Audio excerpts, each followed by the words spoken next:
makes you blind and no one would ever touch me. 'Cause they know you'd be close behind, only screaming to protect me. And I'd forgive you every time. Baby, don't feel bad, I won't hold you back. 'Cause I know that you're toxic, but I prefer when you're obsessed. It's so psychotic.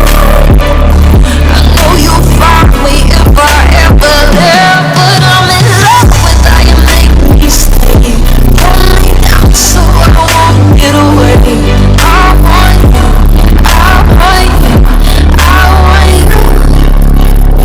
Want you to love me to death. I'm addicted to your violence. You can always put your hands on me. Don't kill me with kindness. It's your other side I wanna see, and I don't know why I'm like this. Maybe it's the chaos that I need, your distraction that binds us. You can be the man you're meant to be. Baby, don't hold back. You're all I have. 'Cause I know that you're toxic, but I prefer when you're obsessed. It's so psychotic.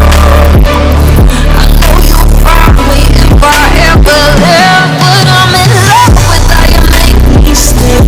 Hold me down so I won't get away. I want you, I want you, I want you. You get down on your knees and tell me you're sorry. You promise never to hurt me again. You beg me not to leave. I hold you, tell you I still love you. The cycle starts over again.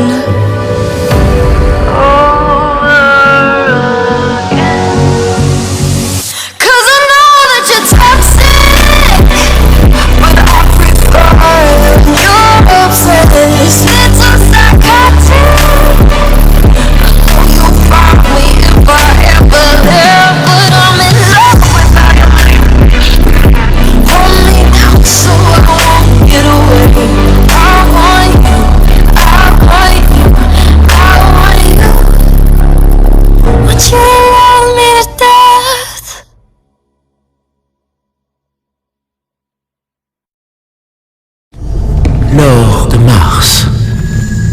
L'or de la Terre. Prenez le temps! Schweppes agrumes, le mélange subtil de 4 saveurs d'agrumes.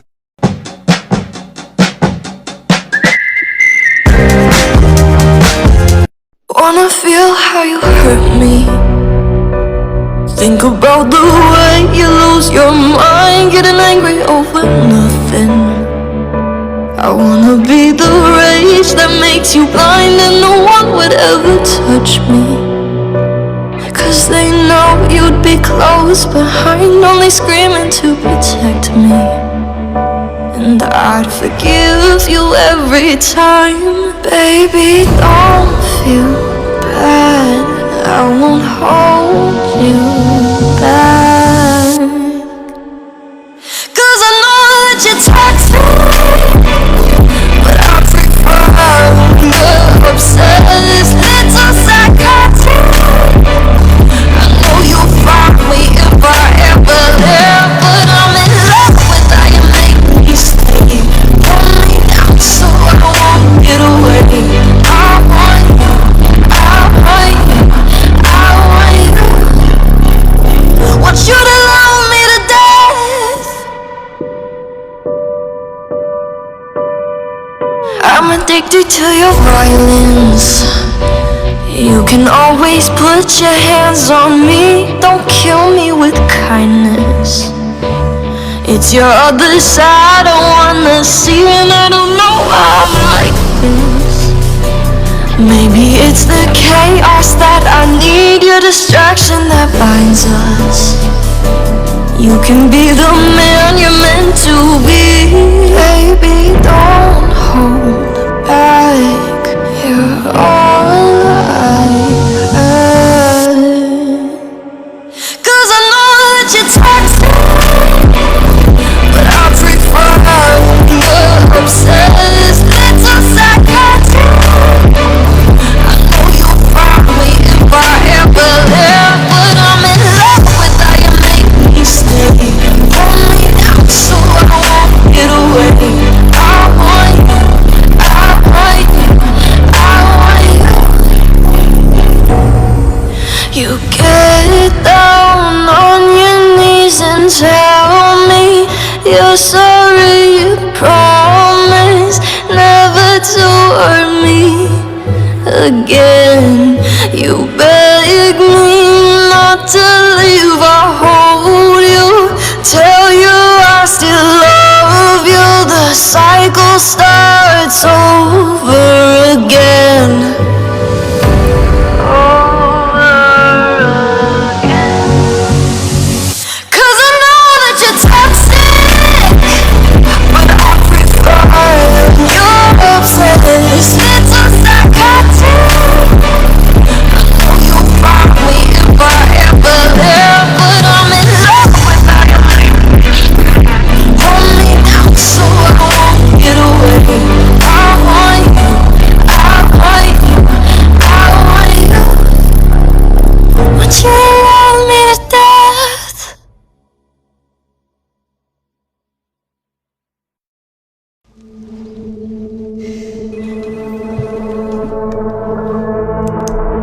Wanna feel how you hurt me.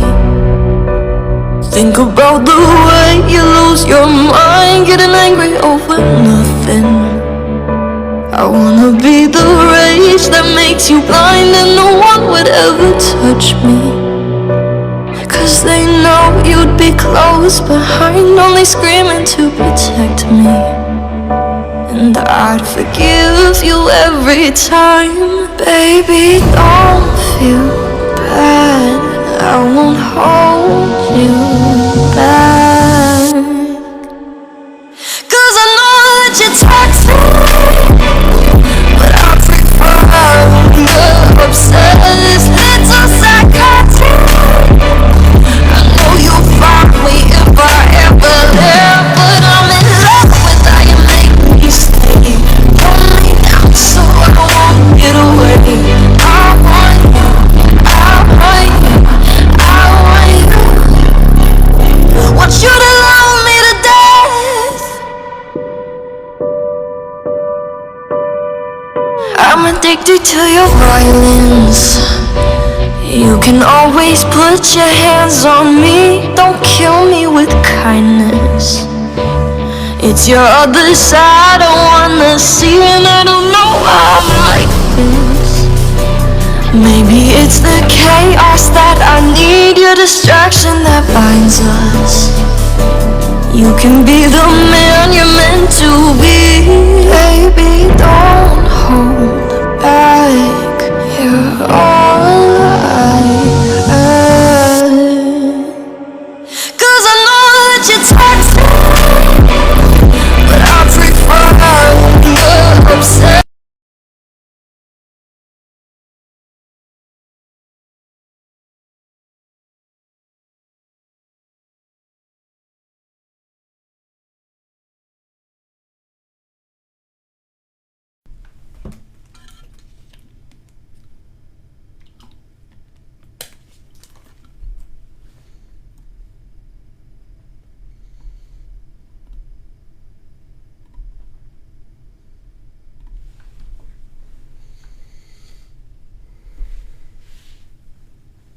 Bonsoir à tous, bienvenue dans l'émission Peuple du Rhône, dédiée en grande partie aux supporters lyonnais, mais aussi aux supporters de football en général.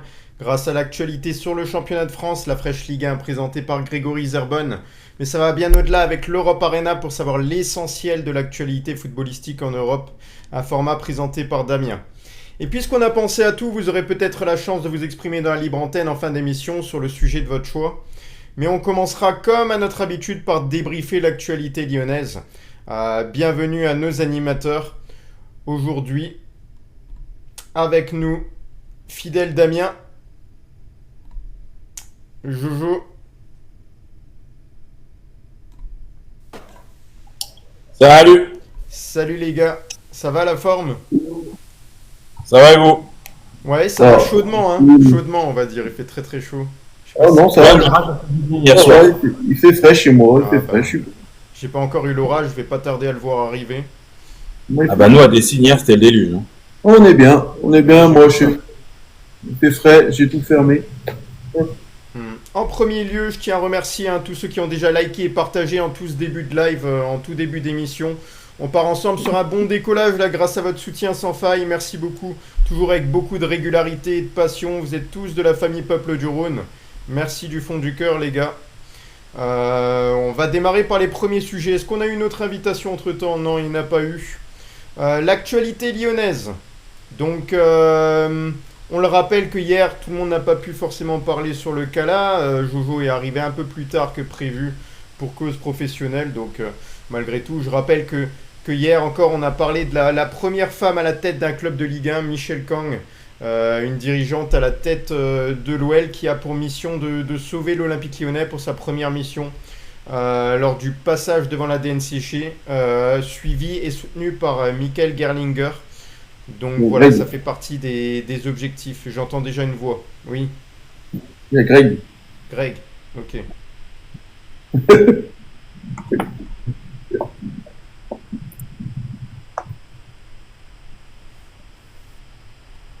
Salut Greg, ça va? La forme? Ça va et vous? Oui, Salut Greg. ça va. Oui. Voilà, donc la nouvelle gouvernance de l'OL, on en a parlé hier avec Michèle Kang comme présidente, qui aura pour objectif aussi de faire des économies très importantes et de revoir un petit peu l'échelle salariale. Elle sera revue drastiquement à la baisse. Voilà, donc quand Michèle Kang qui a multiplié des réunions et consultations en vue de la DNCG, c'était hier que Michèle Kang était déjà présente à Dessines et il semblerait qu'elle ait déjà commencé à travailler les dossiers. Elle a enchaîné les réunions, consultations et Gerlinger. L'objectif c'est de limiter au maximum la casse avec un maintien de l'OL en Ligue 1, mais aussi de voir plus loin. Voilà, avec pourquoi pas là pour mettre en avant un compte bloqué de l'OL et non d'Eagle Football, de comprendre un peu mieux ce qui se passe au niveau des finances de l'Olympique Lyonnais, que la DNCG y voit beaucoup plus clair et qu'il y ait plus de transparence, on va dire. Pour la commission d'appel qui aura lieu courant juillet, on n'a pas la date exacte encore les gars. Non, on n'a rien du tout dessus. On n'a rien du tout, on sait même pas s'ils ont reçu le rapport. Que dalle. On comptera sur la présence de Chris Malone, spécialiste de la restructuration d'entreprise ces derniers jours. Et voilà, ça montre qu'il y a un virage qui est attendu du côté de l'Olympique Lyonnais. Le temps des salaires astronomiques pour tenter de redresser la barre là, de l'hiver 2024 dernier. C'est l'équipe qui en parle avec la nouvelle direction qui a fini, qui a préparé, on va dire, un seuil, une limite de 200 000 € mensuels pour les nouvelles recrues. On parle de salaire, bien entendu. La masse salariale qui doit passer aussi de 160 à 90 millions d'euros selon les objectifs fixés par l'OL devant la DNCG. Voilà, donc on va faire un portrait tout à l'heure un petit peu de Christopher Malone. Greg qui m'a partagé un petit peu là son profil, un très bon article. C'est qui l'a écrit encore? Je l'avais... c'est un journaliste de But Football Club qui l'a écrit, il est très bien écrit et bien présenté. Corbeau, non? Alexandre Corbeau. C'est ça. On en parlera tout à l'heure. Voilà sur les objectifs de l'OL qui ont été fixés là, petit à petit par Michèle Kang pour rectifier la situation. Je trouve quand même que le plus optimiste d'entre nous, ça reste Jojo là-dessus, qui garde toujours un peu foi en la possibilité de voir l'Olympique Lyonnais rester en Ligue 1. Aujourd'hui, tu te sens un peu plus optimiste à ce que je peux entendre ces derniers jours. Oui, après, en fait, je suis optimiste parce que Lyon, en fait, ils se sont bougés le cul tout de suite en parlant poliment. Ils ont vu que ça allait pas, donc voilà, ils ont pris la décision. Arès, pour moi, a bien fait les choses. Voilà. Pour moi, j'avais pressenti que pour moi, Michèle Kang, pour moi, c'était la seule solution. Je voyais pas d'autre solution entre guillemets. Après voilà, je vais pas dire que je suis sûr et tout, mais ce qu'on voit et tout ces derniers jours, je pense que c'est de bonne allure pour la suite. Voilà. Ouais, je dirais un petit peu pour donner un avis contraire avec un peu plus de méfiance, je trouve que Grégory là-dessus il est plutôt bon aussi. Pourquoi se méfier encore et surtout garder les pieds sur terre? Se méfier parce que bah rien n'est fait, même si on va dans le bon sens, on va dire. Rendez-vous compte, il y a une semaine, hein, pile, on était en train de prier, on était en train Damien nous disait ouais ça va sortir dans 2 minutes, ça va. Vous avez vu en une semaine tout ce qui s'est passé. Donc moi je suis d'accord avec Jojo, j'y crois. Je pense que le club a les moyens de s'en sortir. Maintenant, bah, forcément se méfier parce que on ne sait jamais ce qui peut se passer. Maintenant, bah voilà, c'est complètement. Non mais c'est surtout les gars, pour moi je pense que c'est politique aussi. C'est tout politique quand même. Aussi moi je pense qu'il y a aussi la mairie de Lyon. La mairie de Lyon qui doit être aussi voilà comme nous. Pas comment dire, mais sans réaction quand même, de voir un club comme Lyon rétrograder en Ligue 2. Mais de toute façon, le football, surtout que les instances, c'est de la politique avant tout. Hein, donc voilà. Après, la mairie va pas pouvoir éponger Ah bah non, ça bah non. maintenant. Non, mais sur l'histoire de la mairie de Lyon, de la ville de Lyon, ils auraient déjà projeté que si Lyon serait en Ligue 2, ça serait une perte pour la ville de 300 millions d'euros. Ouais, voilà. Oui, non, mais de toute façon, l'OL n'ira pas en Ligue 2, on l'a dit. Le club, le fonctionnement du club est beaucoup trop gros. Donc c'est soit la Ligue 2, soit la fin. Donc, Il y a trop de structures qui est grosse, en fait, qui appartient à l'Olympique Lyonnais. Donc c'est ça le truc. Oui, bah le fonctionnement en lui-même est pas viable pour la Ligue 2. Après, peut-être qu'ils trouveront une solution, mais en tout cas, c'est soit la Ligue 2, soit la Ligue 1, soit rien. Donc c'est pour ça. Maintenant, moi je pense que ils ont fait tout ce qu'il fallait pour y arriver. Après, voilà, je vois pas pourquoi ils y arriveraient pas. Tout simplement, voilà, ils ont quand même mis tout en œuvre. Je pense qu'ils savent quand même, eux, même si nous, on ne le saura pas, de ce que j'ai compris dans les commentaires, ils savent, eux, ce qu'il faut faire pour passer la DNCG. Ils vont se mettre en quête de tout ça. Donc, voilà, tout simplement. On a un avis qui peut être entendu, hein. Je pense qu'il y en a qui peuvent être d'accord avec ça, pas tout le monde, mais ça peut l'être. Pour moi, la DNCG a voulu aider l'OL en écartant Textor pour éviter de foncer dans le mur. Oui, donc la DNCG a voulu mettre peut-être des bâtons dans les roues de John Textor, mais parce que c'était quelqu'un de malhonnête. Il a pas fait preuve de transparence à travers tout ce qu'il devait démontrer. Et encore une fois, il s'est loupé lors de son dernier passage devant la DNCG. Donc voilà, ça fait partie des choses. Et Arès aussi, qui, on va dire, depuis un bon bout de temps, qui a placé quand même Gerlinger il y a quelques mois. Donc je pense que ouais, il y a peut-être eu quelque chose qui s'est tramé en amont et par derrière. Donc après, voilà, à voir. Et pour la nouvelle stratégie, je sais pas si on va en parler là au niveau des salaires. Ouais, on va en parler bien sûr. Ok. Au niveau des salaires, je l'ai vite évoqué, hein. Ça, je sais pas si on va le réévoquer, il me semble. Il me semble que j'ai pas mal de choses. Les gars, aujourd'hui, on va essayer de pas trop sortir des dossiers parce qu'il y a énormément de choses, que ce soit autour de l'OL, que ce soit autour du Mercato. Voilà, je trouve qu'aujourd'hui, on est vraiment blindé d'infos. Et on va continuer en faisant le portrait de Christopher Malone, l'homme de l'ombre qui peut faire basculer Eagle. Donc voilà, son nom a rapidement fuité sur le communiqué d'Eagle Football le 23 juin, là, qu'il présentait comme l'un des 5 nouveaux administrateurs du groupe. L'avocat Christopher Malone tient bien un rôle important du côté du groupe et là très clairement autour de l'OL, vu que l'avenir y est, on va dire, décisif et peut être dramatique aussi. Voilà, donc c'est un avocat spécialisé en insolvabilité et en restructuring. Le journal L'équipe l'a présenté comme un spécialiste des projets complexes de financement, de réforme organisationnelle et de rentabilité, ayant déjà travaillé pour Chelsea et le seul à rentrer dans le conseil d'administration de la Bidco, le board opérationnel de la maison mère. Voilà, le cœur d'Eagle Football Holding.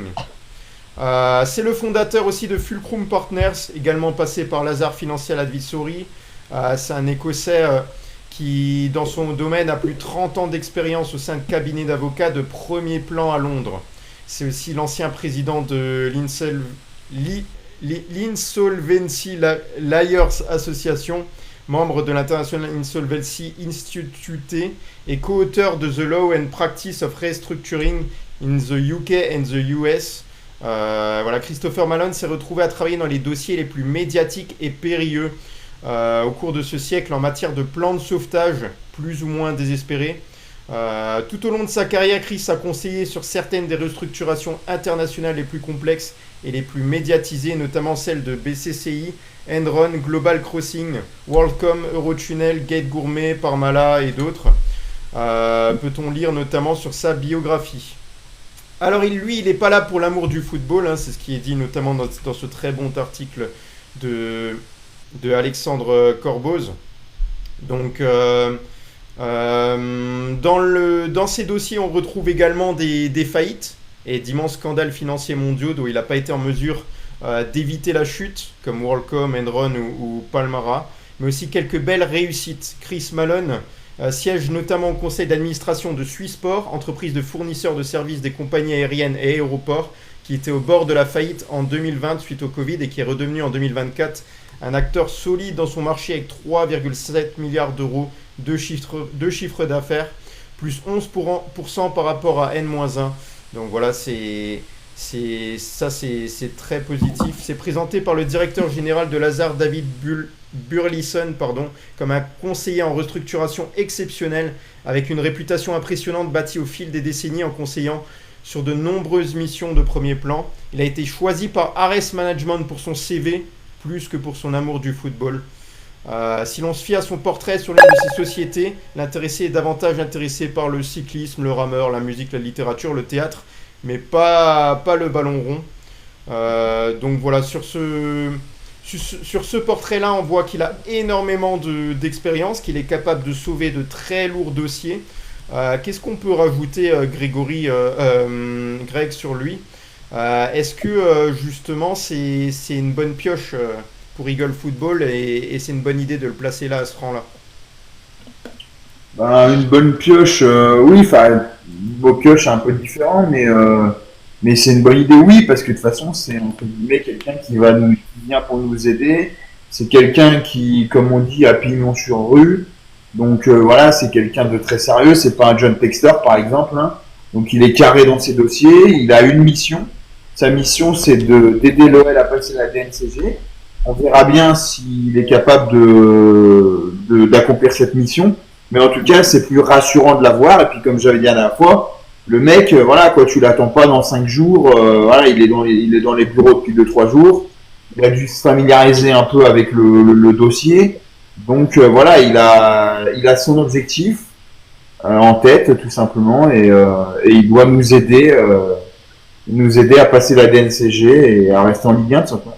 Donc oui, c'est pertinent d'avoir fait appel à quelqu'un comme ça, parce que tout le monde dit dans le milieu que c'est vraiment une pointure. Voilà, et Damien, est-ce qu'on peut encore rajouter autre chose sur ce personnage-là, selon toi? Bah écoute, ça a l'air d'être un bon pompier de service, j'ai envie de dire. Donc voilà, tout ce qu'il a fait, on va dire qu'il l'a bien fait. Il connaît le sujet, il connaît les dossiers. Peut-être c'est pas plus mal qu'il soit pas trop amoureux du foot, comme ça au moins il va peut-être s'y donner encore plus à fond, parce que généralement quand on est amoureux de quelque chose, des fois on peut faire les choses mal. Donc voilà, à voir. De toute façon, il faut des personnes compétentes sur ce dossier, parce que depuis qu'on avait l'autre, comme j'ai dit, je dirais plus son prénom, son nom de famille surtout. Donc voilà, il fallait des gens compétents et qui arrivent à gérer ces dossiers-là, qui sont très urgents et importants pour l'avenir de notre club. Donc j'espère que ça va porter ses fruits. Je pense qu'Ares fait pas n'importe quoi. Ares, ça reste quand même des grandes entreprises financières. Donc voilà, eux aussi jouent pas leur avenir, mais je veux dire, jouent un peu leur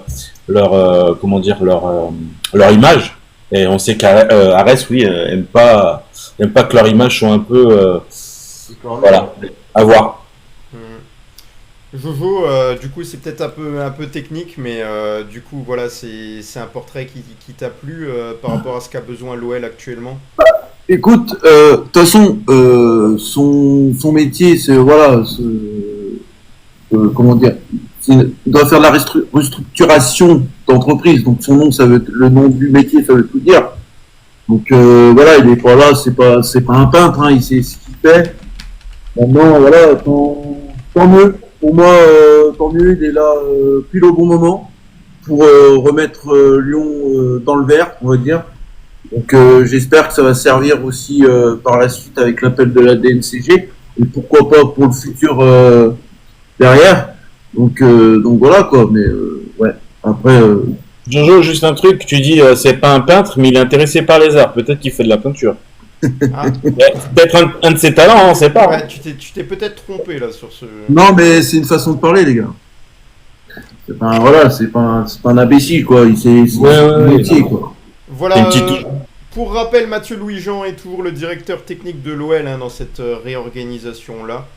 Voilà, on parlait de Michel Kang. Je trouve qu'il y en a un qui a pas pu se prononcer hier parce qu'il n'était pas parmi nous. C'était Greg. Du coup, sur sa nomination, Michel Kang.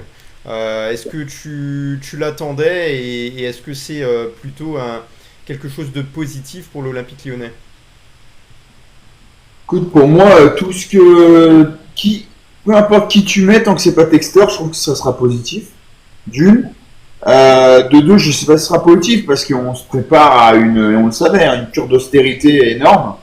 Voilà, elle n'est pas là pour rigoler, on le sait très bien. Je sais pas si elle a énormément, je crois qu'elle a sincèrement pas beaucoup de, comment dire, d'appétit pour le foot, on va dire, masculin. Je crois que c'est une féministe attitrée. Maintenant, ce que je sais, c'est qu'elle délègue énormément à des gens, donc il n'y a aucun souci là-dessus. Quand tu n'aimes pas un truc, tu délègues à des gens qui aiment et qui sont compétents, donc il n'y a aucun souci là-dessus. Comme j'ai vu, elle est très souvent aux États-Unis, donc elle sera très peu à Lyon. Alors elle le sera peut-être un peu plus parce que maintenant elle a OL Lyon et l'OL masculin, mais elle sera très peu à Lyon. Mais bon, après de toute façon, Michel Kang, la vérité, moi je pense que c'est surtout un nom en fait. Pour moi, celui vraiment qui va tout gérer, c'est Gerlinger. Pour moi, c'est lui qui va être là, je pense le plus souvent possible, enfin j'espère, et qui va tout s'occuper. Voilà, Michel Kang, elle sera là pour donner quelques directives par-ci par-là, et entre guillemets sauver Eagle, on va dire les actionnaires d'Eagle et pouvoir récupérer leur billes entre guillemets. Et puis je pense elle sera aussi peut-être le relais avec Arès. Mais je pense pour moi c'est Gerlinger qui aura le rôle le plus important au club. Un peu comme Ponceau a chez OL Lyon, où il dirige un petit peu tout. Bah, regardez à l'image, hein, on va en parler tout à l'heure peut-être, mais nouvelle recrue Ashley Lorenz aujourd'hui, c'est lui On va qui en l'a parler, présenté. ouais, très bien. Voilà. Donc je pense vraiment c'est Gerlinger et entre guillemets je suis rassuré que ce soit un mec, on laisse on va dire les commandes, à un mec qui a 18 ans en Bayern, un mec qui parle parfaitement l'anglais, le français, l'allemand, qui connaît les instances, qui en plus de ce que j'ai vu est quand même très simple et C'est exactement ce que respectueux j'ai dit hier, ouais. avec C'est ses le employés. même portrait. Donc voilà, moi je suis content et j'ai hâte de voir. Puis c'est un Allemand. Les Allemands, sincèrement, c'est la rigueur, quoi. Alors c'est pas toujours très sexy, hein. Mais les Allemands, tu vois l'image du Bayern, hein. T'as pas de soucis financiers, machin. C'est vraiment la rigueur. Donc moi, et c'est ce qu'il faut à l'OL, tout simplement. Même s'il faut se préparer à, malheureusement, on va le dire, hein, faut se préparer à, dans les prochaines années, à peut-être jouer le maintien. Hein. Faut être très réaliste, hein, avec des salaires qui vont baisser, des choses comme ça. Hein. Ouais. Mais on n'a pas. Faut pas se préparer. Voilà, par contre, hier, on se posait la question, est-ce qu'il y a eu d'autres figures féminines placées tout en haut des clubs de football, comme c'est le cas pour Michel Kang à la tête de l'OL. On en a d'autres, effectivement. Donc, avant elle, il y a d'autres femmes qui ont occupé une fonction similaire, en particulier en Espagne et en Italie. À commencer par l'Espagne, il y avait Maria Teresa Rivero qui a ouvert le bal en 1994 en présidant le Rayo Vallecano jusqu'en 2011. C'est une femme d'affaires espagnole qui a succédé à son mari, hein, le sulfureux José María Ruiz Mateos, alors qu'elle-même reconnaissait ne pas s'intéresser au football. Elle a démissionné ensuite en 2003 à la suite d'insultes adressées par les supporters. Et la chose positive pour elle, c'est que son mandat a coïncidé avec les meilleurs résultats de l'histoire du club qui a atteint les quarts de finale de la C3 en 2001. On a également Mourinho, la seule actuellement en poste. Je ne sais pas si on dit Mourinho ou Mourinho. Je dirais plutôt Mourinho. Les années 2000 ont vu plusieurs femmes prendre les commandes des clubs basques. Donc Mourinho, c'est une présidente qui était là à court terme. Il y a Ana Urquio, Maria de la Pena Beraondo. Et bon, je vous connaissais pas, hein, respectivement président de l'Athletic Club et la Real Sociedad. Plus récemment, la Yeun Chan, qui était présidente du Valence CF de 2014 à 2017. Et de retour à 2022, elle a été remplacée en mars par Kiat Lim, le fils du propriétaire d'écrier Peter Lim. À la tête du Celta Vigo, Marianne Mourinho, depuis 2023, est la seule femme présidente actuellement en activité en Liga. C'est celle qui a connu le plus de succès dans son entreprise, s'appelle Victoria Pavon. Je crois que j'ai une photo là, Victoria Pavon.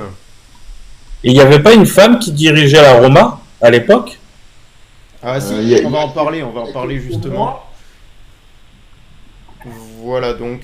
Victoria Pavon, en fait, c'est une entrepreneuse qui a sauvé les Ganes de la faillite en 2009, dès son accession au poste de présidente, avant de guider les Pepineros de la 3e à la 1re division. Donc voilà, elle a sa réputation de là. On a d'autres femmes importantes. Tu parlais de qui? De l'AS Rome notamment. Il me semblait. Ouais, en Italie, il y a un club qui a connu 2 présidentes au cours de son histoire, c'est l'AS Rome. Pionnière en Serie A, Flora Viola a été la première à exercer cette fonction en prenant la suite de son mari et ancien président du club Dino Viola après la mort de celui-ci en janvier 1991. Si elle n'est restée que 3 mois à la tête de la Roma, le club a remporté cette année-là la Coupe d'Italie. La deuxième femme à avoir présidé une équipe de Serie A est Rosella Sensi à la tête de l'AS Rome de 2008 à 2011 après la mort de son père. Dans le même temps, Francesca Menarini a, elle, présidé Bologne entre 2008 et 2010. En Angleterre, on a Marina Granovskaya, qui a une influence considérable à Chelsea en tant que directrice générale de 2013 à 2022, ce qui est très long, hein. Mais c'est aussi la conseillère du milliardaire Roman Abramovich, qui n'a jamais, elle a jamais d'ailleurs officié en tant que président du club même, hein. Contrairement à Vanessa Gold, actuelle co-présidente de West Ham en Première Ligue aux côtés de l'homme d'affaires britannique David Sullivan, ancien producteur de films pornographiques, la fille de David Gold, ancien copropriétaire de West Ham, a repris les actions de son père et détient 25% des parts du club. En Allemagne, je crois qu'on finit par l'Allemagne, aucune femme n'a été présidente d'un club de Bundesliga. La femme d'affaires Donata Hopfen a toutefois occupé la tête de la Ligue allemande de football à partir de janvier 2022 avant de démissionner moins d'1 an après. Voilà, donc sur les présidentes, on en avait d'autres, ou en tout cas d'autres qui étaient près d'être présidentes mais qui l'ont pas été, mais qui ont été des femmes importantes au sein du club. Il y en a une, je sais pas si tu l'as cité, hein, peut-être j'ai pas entendu, mais Dreyfus là à Marseille. Ouais, elle a fait un peu. Elle a fait un peu, hein. Ouais, c'est vrai. Oui, on en a parlé hier justement, mais t'étais pas là, t'étais là après. Ouais, mais tu vois, même quand je suis pas là, je ressors des trucs. Je crois qu'à Newcastle, je crois que c'est une femme qui fait un peu la jonction entre le PIF. J'ai vu le reportage sur Netflix ou sur Amazon Prime aussi. Le fonds saoudien. Et je crois que c'est une femme qui fait la jonction. Et à la Roma, il y a quelques mois, mais elle s'est fait virer. Et je crois qu'elle faisait aussi la jonction, parce que la Roma était sous pavillon américain, maintenant je sais plus. C'est Lia Soloku, je crois. C'est une grecque. Mais il y a eu des problèmes avec elle et tout. Et elle était, je crois qu'elle était directrice générale ou un truc comme ça. Voilà. Il me semble à la Roma. Mais maintenant, elle y est plus. Oui. Et puis, comme tu l'as dit, hein, cette femme importante là, du côté Newcastle, tu as regardé le reportage sur Netflix ou Amazon Prime? Parce qu'il y en a un sur Newcastle et elle apparaît beaucoup dedans, du coup, et on voit un petit peu quelques réunions. Quelques indiscrétions, mais en tout cas, elle fait peur, hein. Elle s'est fait sacrément refaite, la nana, hein. Elle fait vraiment peur, hein. On dirait une Barbie en plastique. Non, je l'ai pas vue, mais je sais qu'elle était en contact. Enfin, c'est elle qui est en contact avec le PIF, le fonds saoudien qui détient Newcastle. Ouais. Voilà, donc on a fait le point là-dessus. De toute façon, il faut qu'on se dépêche. Donc c'est une actualité qui n'est pas la meilleure actualité autour de l'Olympique Lyonnais. On aura d'autres choses à voir ensemble. On sait que depuis mardi dernier et l'annonce surprise de la rétrogradation en Ligue 2, l'OL a pu compter sur de nombreux soutiens. On en a fait part là il y a quelques jours dans les lives, dans les jours passés. Et ils sont plus nombreux qu'ils auraient pu y penser.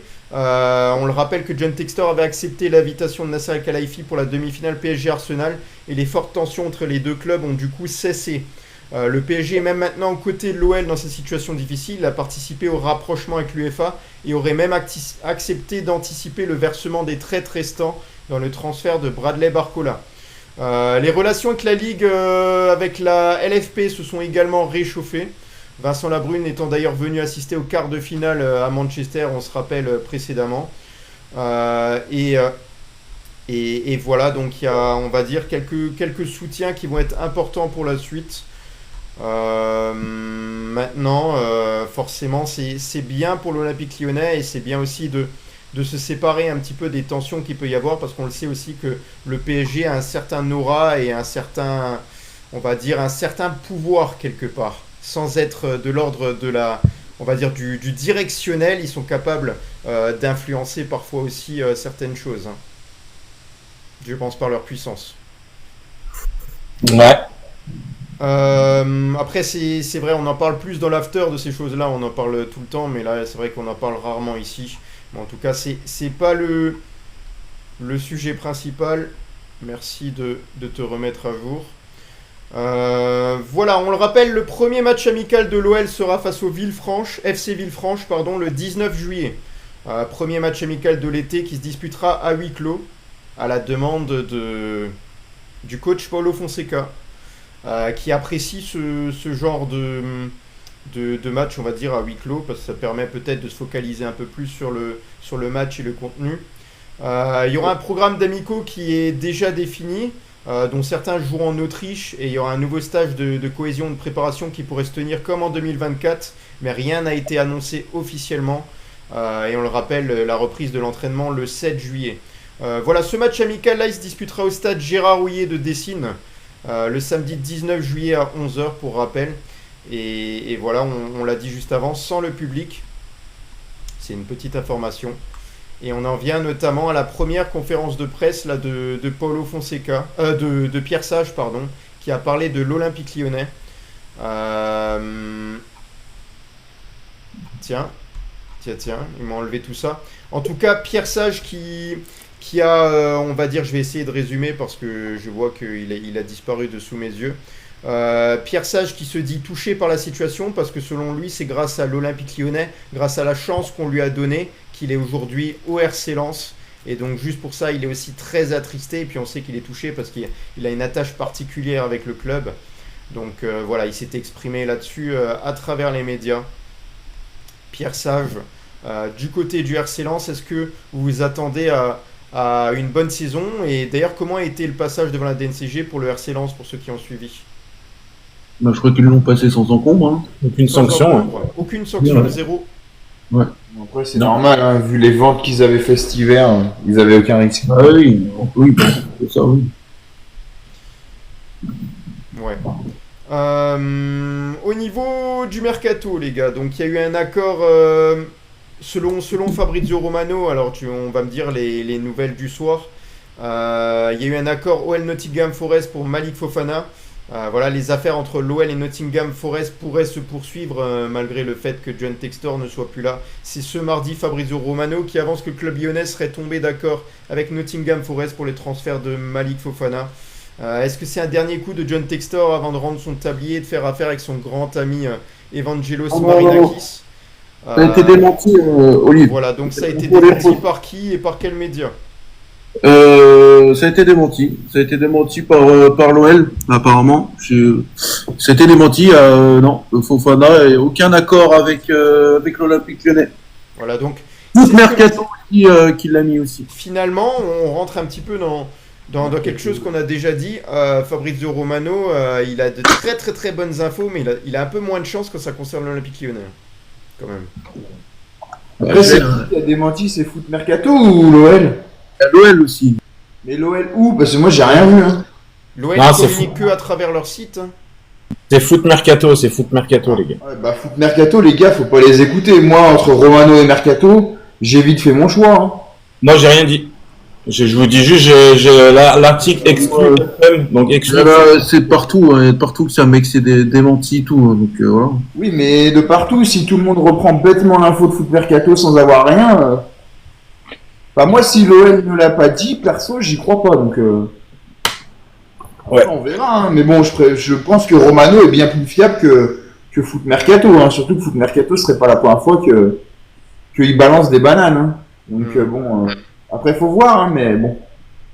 Voilà, mais Olympique et Lyonnais, le site là, ils disent que le départ de Malik Fofana ne fait quasiment plus aucun doute, que ce soit à Nottingham ou ailleurs. Aucun montant n'a filtré concernant ce supposé accord, hein, alors que la direction lyonnaise en demanderait 50 millions d'euros. Quand on sait que Chelsea, Liverpool ou Manchester United étaient avancés comme étant de futures destinations possibles, la piste de Forest est bien moins clinquante en soi et je suis totalement d'accord avec ça.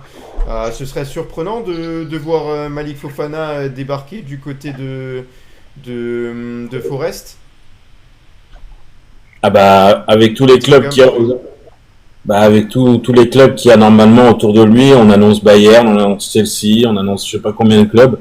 S'il rebondit à Nottingham, oui, ça serait surprenant pour moi, oui. Voilà, et puis on le sait que Nottingham Forest reste pour le moment qualifié pour les barrages de la Ligue Europa Conférence, en attendant de connaître le sort de Crystal Palace. Voilà, il y a également le Bayern Munich et le Napoli qui auraient tenté une première approche pour Malik Fofana selon Olympique et Lyonnais.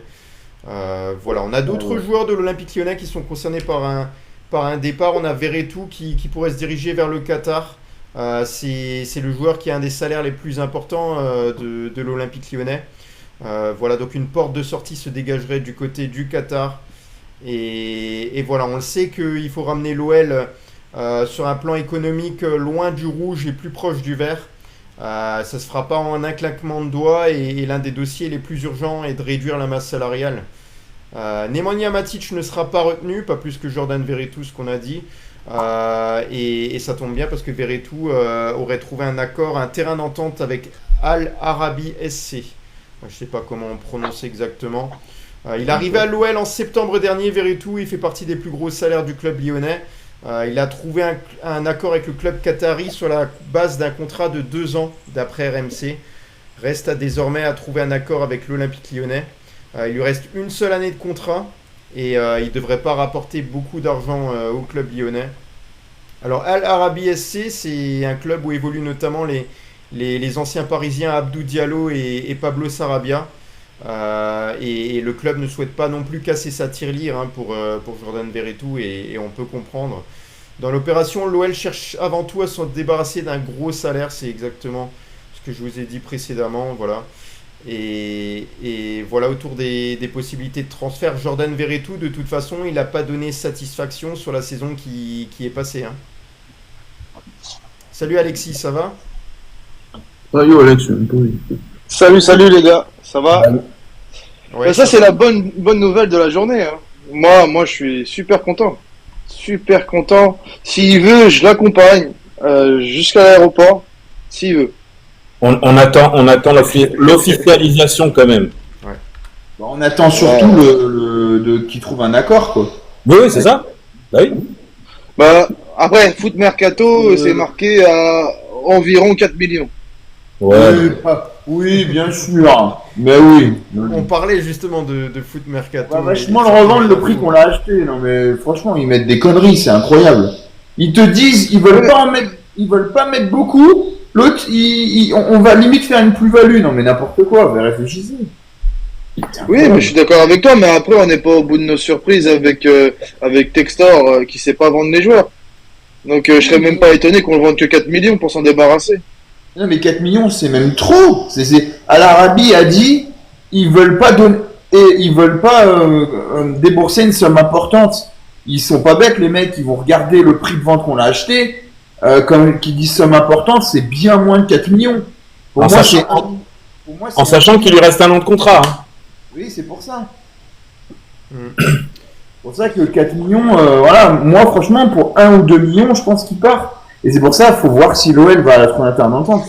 Mais franchement, à l'Arabie, il va pas débourser 4 millions, alors que les mecs, ils voient bien qu'on a acheté 4 millions. De toute façon, le plus important, c'est comme a dit Olivier, pour ce joueur, le plus important, c'est qu'il parte pour que la masse salariale disparaisse de ce joueur. C'est très important. Le prix du transfert, même si c'est 1 million d'euros, on s'en fout. Pour moi, la masse salariale, il a un gros salaire, ça dégage. Ah oui. Mais comment il a été possible de payer Verretou autant? Ça, je Je comprends pas. Bah parce que c'était un joueur qui venait de Marseille, qui avait un entre guillemets qui était estampillé équipe de France de temps en temps, et qu'il te fallait un milieu tout simplement, voilà. Voilà. Et que c'est sous texteur. Non, sous texteur, à part Lucas Perry, sincèrement, je ne vois pas de jolis coups. Fofana, mais bon, c'est pas lui. Mais à part Lucas Mais Perry, là, je vois que si des. Fofana il va à Nottingham Forest, là, on est toujours sous Textor en vérité. Et ça, la DNCG, au final, ils vont comprendre qu'ils sont en train de se faire prendre encore plus pour des cons. S'il y a un deal avec Nottingham Forest, c'est que c'est toujours lui qui décide. Alors apparemment, selon Sacha Tavioleri, apparemment le joueur Malik Fofana ne serait pas d'accord, de toute façon, pour rejoindre Nottingham Forest. Donc quoi qu'il arrive, il ne rejoindra pas ce club-là, a priori. Sachant que le joueur... J'espère, parce que c'est la mauvaise nouvelle. C'est la mauvaise nouvelle de la journée. Ça, Fofana, s'il part, on n'a plus aucune compétitivité. On joue le maintien. Mais moi, les gars, j'ai dit comme quoi que si on passe l'appel, pour moi, Michel Kang, elle va construire l'équipe de Lyon autour de Fofana et Tolisso. Voilà. Garlinger, On a... Garlinger. Michel Kang, faut pas qu'il va. Ce que je vous propose, c'est qu'on voit là le reste un petit peu là des rumeurs mercato, et puis on fait le point à la fin. On a notamment Lucas Perry, qui serait dans les petits papiers de Galatasaray. Ça fait longtemps qu'on en parle, et je sais que vous me parlez des journaux turcs qui relaient constamment des informations et qui font croire qu'il y a beaucoup de joueurs qui vont rejoindre la Turquie. Voilà, donc la Serie A s'intéresse au profil du gardien de but de l'OL, notamment l'AS Roma et le Milan AC également. Il y a l'intérêt de Nottingham Forest aussi, d'un club saoudien apparemment, pour Lucas Perry. 15 millions d'euros espérés par l'OL. D'après les informations de beIN Sport, Lucas Perry est une des options étudiées sérieusement par Galatasaray pour prendre la succession de Fernando Muslera, qui a joué de 2011 à 2025, on en avait parlé lors d'une émission. 551 matchs du côté du club turc. Le club turc s'intéresse aussi à Dorde Petrovic, prêté par Chelsea ou au RC Strasbourg, pardon. Le joueur brésilien, lui, ne dirait pas non pour rejoindre Istanbul. Les conditions proposées lui conviennent, selon beIN Sport. Donc la piste Neom refermée, il reste à l'intérêt de Leeds, alors que l'OL chercherait à faire fructifier cette concurrence, faire marcher la concurrence pour faire grimper les prix. Le club lyonnais ne souhaiterait commencer à discuter qu'à partir de 15 millions d'euros autour de Lucas Perry. On va en parler. Juste avant, je rappelle qu'il y a aussi Sunderland qui s'intéresse à Mikotadze, déjà pisté par l'AS Roma, Nottingham Forest et l'Eintracht Francfort. On voit Nottingham Forest partout, intéressé de partout sur les joueurs de l'Olympique Lyonnais, étrangement. Georges Mikotadze intéresse également Sunderland, d'après les informations de Foot Mercato. Le club tout juste promu en Première Ligue cherche un buteur pour la saison à venir. Des clubs en Turquie comme Galatasaray seraient également sur le coup. Idem en Arabie Saoudite. On rappelle que Georges Mikotadze possède un contrat avec l'OL jusqu'au 30 juin 2028. Sa valeur marchande, alors là, ça varie, je pense que c'est pas juste, ça doit être au-dessus, estimé à 22 millions d'euros selon Transfermarkt. Il a marqué 17 buts cette saison et délivré 9 passes décisives en seulement 22 titularisations. Voilà, on sait que pour Georges Mikotadze, est-ce qu'il va faire ses valises ou non? On va également en parler. Tu me diras, on peut faire le point maintenant là, sur ces deux infos mercato, parce qu'après on parlera de joueurs de retour de prêt. Et voilà, donc Lucas Perry, déjà un départ plus que probable, Damien, d'après toi? En fait, il y a un truc qu'il faut bien comprendre, et surtout les spectateurs. À l'heure actuelle, on va tout entendre en termes de transfert olympique lyonnais sur tous les joueurs. C'est normal, les gars. Au vu de la situation à l'heure actuelle olympique lyonnais, c'est normal qu'on entend tout. Tolisso, il y a 2 jours, le club de Neom s'y intéressait. Enfin, bref. Voilà. Donc, il faut faire attention. On va tout entendre. Tous les joueurs vont être pistés par tous les clubs. Nottingham sera sur tous les joueurs, c'est logique. Mais il faut quand même faire attention. Ça ne veut pas dire que tout le monde va partir, que le club va faire n'importe quoi. Non. Maintenant, sur Lucas Perry, j'ai envie de te dire, on verra. On sait que les clubs turcs ont de l'argent. Au vu de leur début du mercato, Perry pourrait partir. Il se dit même, à prendre avec des pincettes, qu'il serait d'accord sur toute éventualité de contrat avec Galatasaray. Donc peut-être qu'il peut partir. Maintenant, on sait que Perry a dit qu'il aimait Lyon, que sa famille s'y sentait bien. Donc on verra maintenant, voilà, il va avoir des rumeurs de transfert tous les jours sur les joueurs. Ça se trouve c'est Nottingham l'accord aujourd'hui, ça se trouve demain ce sera Chelsea, après ce sera Bayern. Enfin voilà, c'est la période de mercato et notre club est dans une situation très très très dure en ce moment, donc voilà, on va tout entendre. Donc il faut pas tout de suite dire que le joueur va signer là-bas, on verra. Il faudra attendre les officialisations. Mais voilà, pour Lucas Perry, il peut partir maintenant, on verra. L'avenir nous le dira. Et ton avis concernant Georges Mikotadze, l'OL doit-il le conserver absolument? Ah bah moi je serais de moi, je ferais une colonne vertébrale Perry, Mata, Tolisso, Mikotadze. Voilà, pour moi ces 4 joueurs doivent être indiscutables à l'OL. Maintenant c'est que mon avis, on ne sait pas ce que va faire l'appel. On sait que peut-être là il se dit que 200 000 euros le salaire. Alors on dirait que Tolisso et Mikotadze ne seraient pas touchés pour ça. Mais oui, moi Mikotadze je le garderais. Parce que derrière tu mets qui Molébé ou l'anglais. Enfin là c'est compliqué quoi.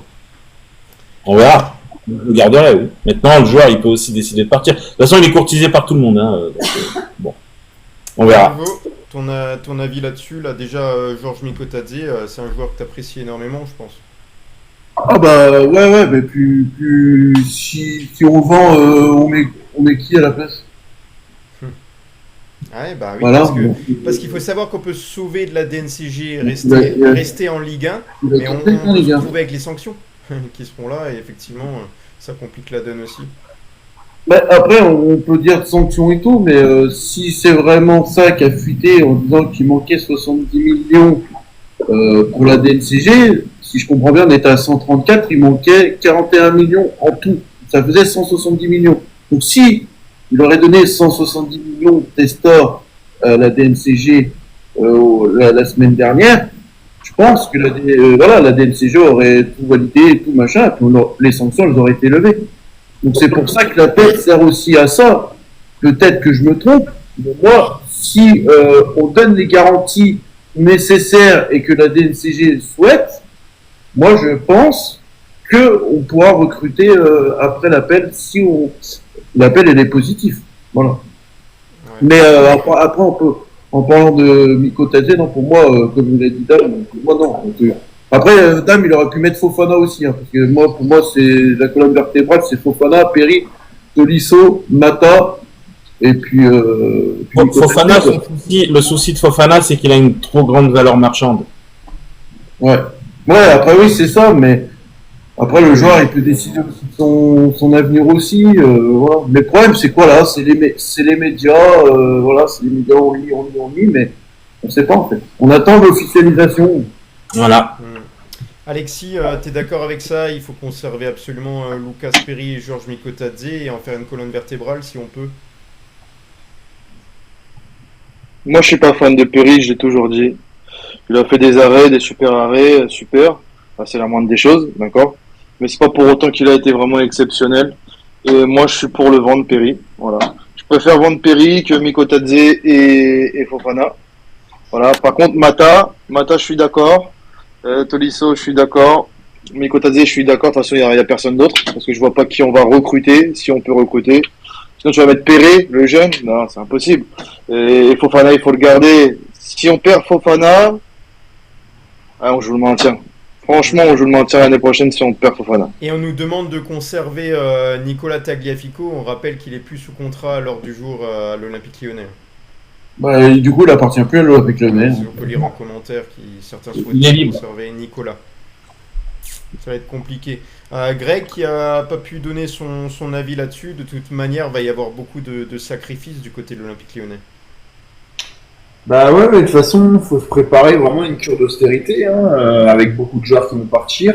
Tagliafico, moi j'y crois pas du tout. Hein. De toute façon, tu vas pas. Le mec il va avoir des propositions, il en a déjà. Voilà, il va négocier. Donc dans quelques jours, je pense qu'il a trouvé un nouveau club. Donc voilà, puis de toute façon, il aura un salaire bien trop important pour le conserver, parce que si on s'en réfère à la nouvelle loi de Michel Kang, eh ben on pourra pas lui offrir un salaire au-delà des 200 000. Donc moi j'y crois pas du tout pour Tagliafico. Perry, sincèrement, moi il y a un truc qui me turlupine entre guillemets, c'est qu'en fait, j'aime beaucoup Lucas Perry. Je sais qu'Olivier, c'est ton petit chouchou. Mais il y a un truc qui m'agace un peu, c'est qu'en fait, alors je sais pas si c'est vrai, hein, mais à chaque fois qu'il a une offre, il est d'accord. Moi, je sais pas s'il aime l'OL, mais à chaque fois, Neom, il était OK pour partir. La Roma, de ce que j'ai vu, il est OK pour partir. Là, il est OK avec Galatasaray. Bon, il pense au pognon, il a 27 ans, il veut mettre sa famille à l'abri. Il n'y a pas de souci, je comprends. Mais au bout d'un moment, si à chaque offre, il veut partir, bah, au bout d'un moment, Lucas, bah, part, parce que non, on va pas voilà, quoi, te retenir. Autant Fofana, on dit, bon, bah, voilà, ou même Nouama, il voulait pas aller à Fulham et tout, voilà, ça prouve que le mec est un peu amoureux du club, il aime le club. Mais si Perry, à chaque offre, alors je sais pas si c'est vrai, hein, mais c'est à chaque fois les médias qui disent, hein, à chaque offre, il est OK pour partir, bon, bah, au bout d'un moment, qu'il parte, quoi, je veux dire, voilà. Peut-être, Greg, il a peut-être peur du futur de l'OL, surtout. Oui, mais bon, c'est le seul qui, à chaque offre, enfin, moi, je vois, est d'accord pour partir. Donc, si tu veux partir absolument, c'est que le club, au final, tu l'as pas forcément dans ton cœur. Après, je le critique pas, hein, je comprends. C'est un gardien qui a 27 ans. C'est un gardien qui a jamais eu un salaire. Attention, ce qui touche à l'OL, c'est très intéressant. Au Brésil, c'était pas un très bon salaire, je pense. Il veut mettre sa famille à l'abri, comme je l'ai dit. Donc, je peux comprendre qu'il, voilà. Mais bon, vraiment, qu'il parte, quoi, s'il aime pas le club ou si, voilà. Et puis, bah, pour Nicolas Tatzé, moi, je suis complètement d'accord qu'il faut pas le vendre. En plus, quand je vois les offres, on parle de 22 à 25 millions. On l'a acheté 18 millions.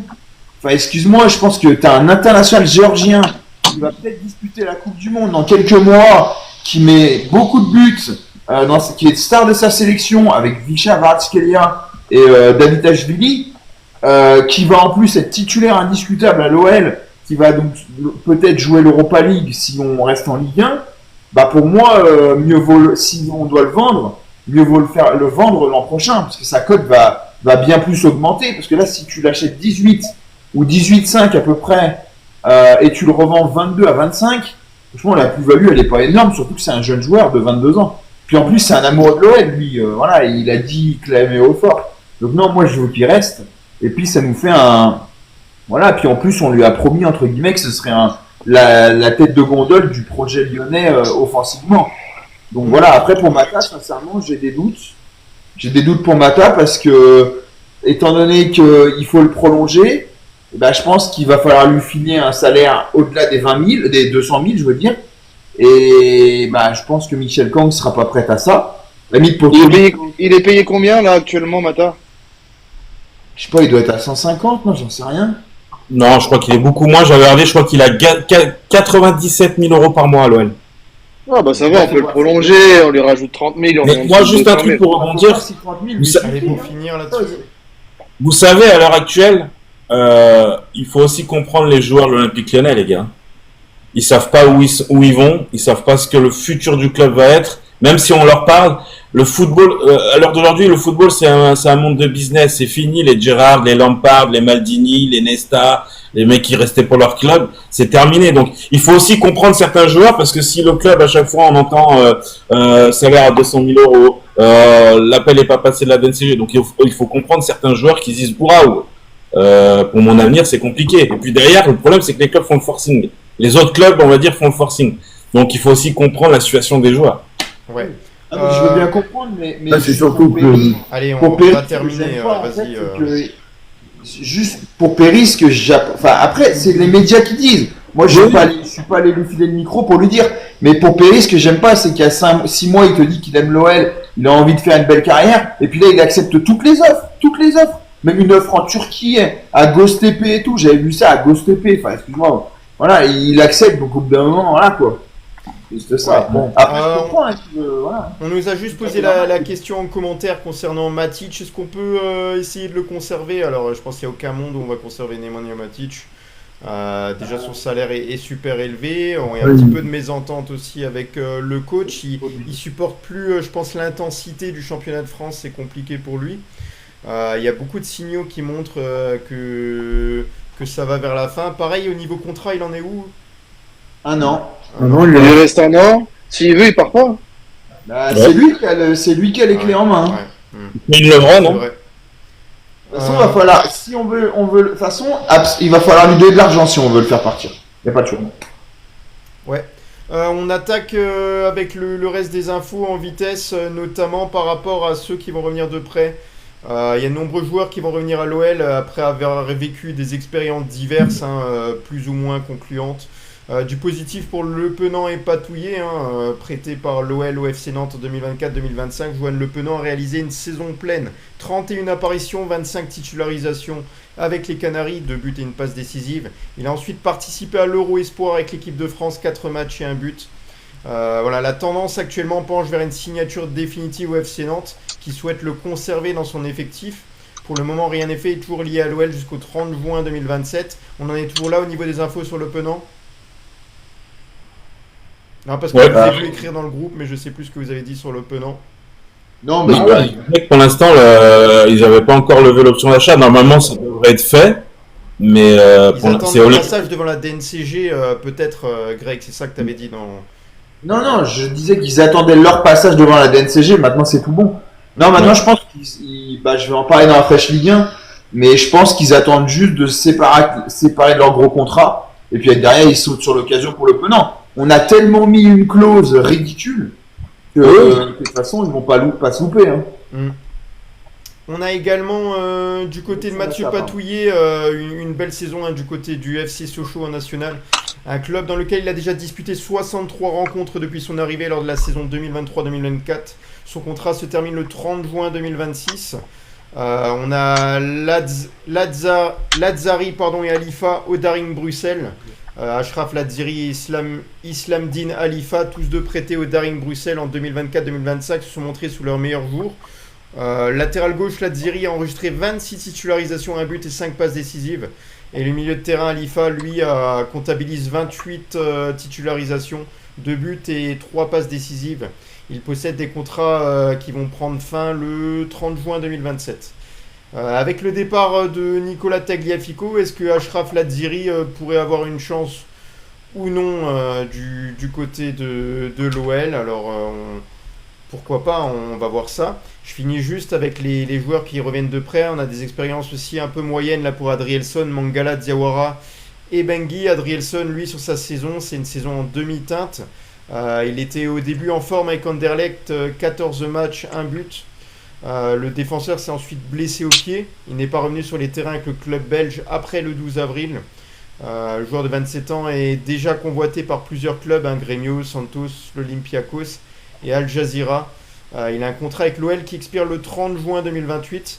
Aurel Mangala, lui, s'est bien relancé à Everton, 22 rencontres, 1 but, avant de se blesser sérieusement au genou fin janvier 2025. Il a un contrat également avec l'OL jusqu'au 30 juin 2028. Par ailleurs, on a aussi Mamadou Diawara qui a eu un peu de temps de jeu là au Havre. Il a enregistré 15 rencontres, dont 6 en tant que titulaire. Le Havre qui s'est maintenu en Ligue 1 sur sa dernière journée, victoire 3-2 à Strasbourg. Le milieu de terrain de 20 ans est lié au club rhodanien jusqu'au 30 juin 2028 aussi. Et Justine Bengi a connu un prêt peu enrichissant avec le club serbe du FK Jedinstvo. 12 matchs et 0 clean sheet. Une dernière place dans le championnat national, synonyme de relégation en seconde division. En revanche, il a vécu un été bien meilleur, titré au tournoi Maurice Révélo avec l'équipe de France U20. Il a ensuite rejoint les espoirs à l'Euro avec Joanne Le Penant. Voilà sur les joueurs de prêt. Alors, est-ce que selon vous, il y a des joueurs qui pourraient être intéressants pour l'Olympique Lyonnais, qui vous ont plu en tout cas en prêt? Moi, je vois Lazzari, moi. Ouais. Ça fait déjà un petit moment déjà que Lazzari il est toujours prêté et tout. Ça serait bien à un moment donné un peu de l'intérêt, quoi. Et puis après, moi, en fait, il y en a beaucoup qui vont pas être d'accord avec moi, mais moi, j'aimerais bien voir Diawara, retour de près du Havre. Pour moi, si Tolisso reste, pour moi, Diawara, ça peut être pas mal d'être aux côtés de Tolisso, parce que Tolisso, il pourrait emmener son expérience pour Diawara, quoi. Peut-être, voilà. Moi, j'attends de voir les matchs de préparation. De toute façon, les matchs de prépa aussi, on se fait déjà une idée des joueurs qui pourraient démarrer en tant que titulaire la saison prochaine. Ouais. Est-ce qu'il y a d'autres informations que vous avez envie de mettre en avant qui n'ont pas été dites sur l'OL masculin avant d'avoir un tout petit dossier sur l'OL féminin? Jérémy Mounses, il a signé à Queville. Ok. Quevilly Rouen Métropole. C'est ça, et la casette, ça a été officiel à Neom 2 saisons. Ils ont officialisé tout à l'heure vers 18h30. D'accord. Donc il rejoint Saïd Benrama. Et une petite info aussi pour DNCG, là, il y a eu pas mal d'appels pour des équipes. Voilà. Il y a eu début des appels aujourd'hui. Pour Marine. Attention, parce que des équipes professionnelles Des équipes amateurs, hein, je crois que j'ai vu. Je pense. Des équipes professionnelles n'ont pas la même DNCG que les équipes amateurs. C'est-à-dire que l'OL, que je sais plus qui c'est, je crois que c'était Martigues, il me semble. Non, Marignane. On avait confondu. Oui, mais Marignane, c'est pour les amateurs, justement. Ça que je sais pas. Voilà, donc en fait, c'est pas la même DNCG. Donc en gros, l'OL sera pas, entre guillemets, bloqué par des clubs amateurs pour aller devant la DNCG. Quoi. Ouais. Voilà.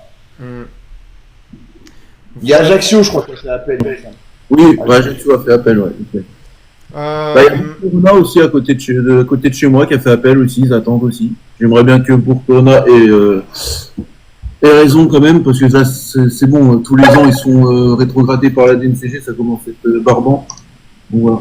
Bah, c'est un autre cas de cœur, hein, Sur la section féminine, donc l'OL Lyon, Ashley Lavrance, hein, qui 2 ans après son départ à Chelsea a fait son retour en France, la nouvelle recrue de l'OL Lyon. Latérale canadienne a choisi notamment Olympique et Lyonnais pour exprimer son choix. J'ai juste noté le plus important de sa déclaration. Pour moi, quand on m'a présenté le projet à Lyon, ça m'a directement plu. En plus, je connais pas mal de joueuses avec lesquelles j'ai joué en club et en sélection. Ça parle tout seul. La France est un pays que je connais bien. La ville de Lyon, pas trop. Là, j'ai déjà visité. Elle est vraiment magnifique. C'est une ville gastronomique. On y mange bien. Il y a plein de points positifs et c'est pour ça que j'ai décidé de signer et de venir en France. Voilà sur le retour de 7 joueuses. Je crois que c'est Greg, hein, que tu en avais parlé tout à l'heure. Alors, après, elle a joué beaucoup au PSG. Hein. C'est ça, elle a joué 6 ans au PSG. Ben ouais, Ashley Laurence, internationale canadienne, donc une nouvelle qui vient. Parce que Vanessa Gilles avait quitté le club. Donc latérale, elle peut jouer à droite et à gauche. Moi, j'ai entendu qu'en fait, ça va être une sorte d'échange avec Kelly Carpenter, qui logiquement devrait rejoindre Chelsea. Pour la simple et bonne raison qu'en fait, sa femme, vous savez qu'elles sont mariées avec Daniel Vandedon, qu'on en avait parlé. Oui. Je crois qu'il y a mis une image d'ailleurs. Sa femme est à London City, donc le club de Michel Kang en Angleterre. Et en fait, elle veut la rejoindre. Et étant donné qu'elle elle va logiquement signer à Chelsea, et ben elle la rejoindrait vu que les 2 clubs sont à Londres. Et puis elle retrouverait aussi Sonia Bonpastor. Voilà. On nous demande si c'est un gars l'entraîneur des féminines. Oui, c'est l'ancien entraîneur du FC Barcelone, mais j'ai oublié son nom. Sanchez. Jonathan Giraldez. Giraldez, voilà. C'est une pointure, hein. C'est un vrai coach. Enfin, il a gagné des Ligues des Champions et tout. Il était aux États-Unis, au Washington Spirit, l'autre club de Michel Kang. Ça en a 3 maintenant. Et voilà, donc c'est intéressant. Mais en tout cas, ouais, l'OL change beaucoup de choses. Hein, voilà. Mais Carpenter va partir logiquement et Laurence sera sa remplaçante. Et oui, elle joue au PSG avant. Ouais. Voilà, je pense qu'on peut attaquer l'actualité de la Ligue 1 avec la fraîche Ligue 1 proposée par Greg. Allez Greg, c'est quand tu veux. Allez, c'est parti les amis. Alors, Ansu Fati, c'est officiel, c'est bon. Donc c'est un prêt avec une option d'achat de 11 millions d'euros. Et il portera le numéro 31. Donc Monaco, gros mercato, on va dire, sur le papier. On verra sur le terrain. Avec Eric Dyer, Paul Pogba, Ansu Fati pour l'instant. Ils sont toujours à la recherche d'un gardien. Ils recherchent, mais pour l'instant, ils n'ont pas trouvé la perle rare, on va dire. Ils veulent pas Perry? Pour l'instant, il n'y a rien de sorti. mais en vrai, ça pourrait être une piste. Hein. Ils étaient sur Boulka. C'est un peu le même profil en termes de taille, tout ça. Donc voilà, on va voir, mais en tout cas, peut-être, hein, je sais pas du tout, mais ça peut être une piste. Le FC Nantes qui a officialisé Uros Radakovic, un défenseur serbe qui était donc à Sivasspor. Il arrive libre, voilà, donc on va voir il a 31 ans. On va voir ce que ça donne. Je pense que c'est pour remplacer Nicolas Palois qui a signé libre à Reims, comme on en avait parlé il y a quelques jours.